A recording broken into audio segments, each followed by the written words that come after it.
সিকান্দার নিজের ভাগ্য নিজের রক্ত দিয়ে নয়, অন্যের রক্ত দিয়ে লেখে।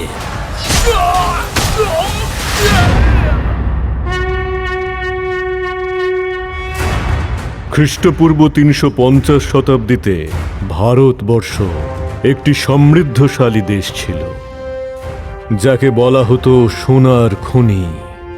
আমি অর্থের জন্য বাণিজ্য করি না, আমি বাণিজ্যের সম্বন্ধ তৈরি করি, সংস্কৃতির আদান প্রদানের জন্য।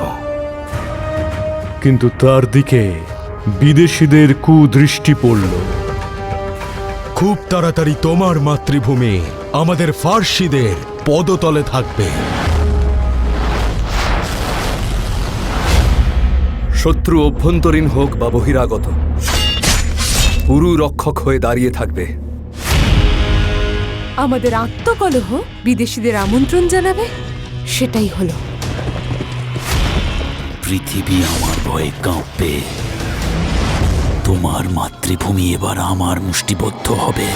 আমি এবং আমার মাতৃভূমি স্বাধীন ছিল, স্বাধীন আছে এবং সর্বদা স্বাধীন থাকবে।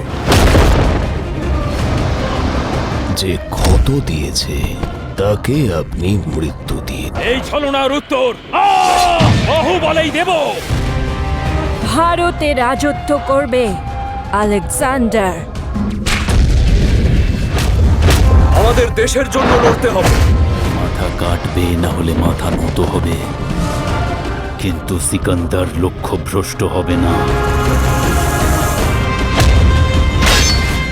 এবার আমিই লিখব সিকান্দারের ভাগ্য।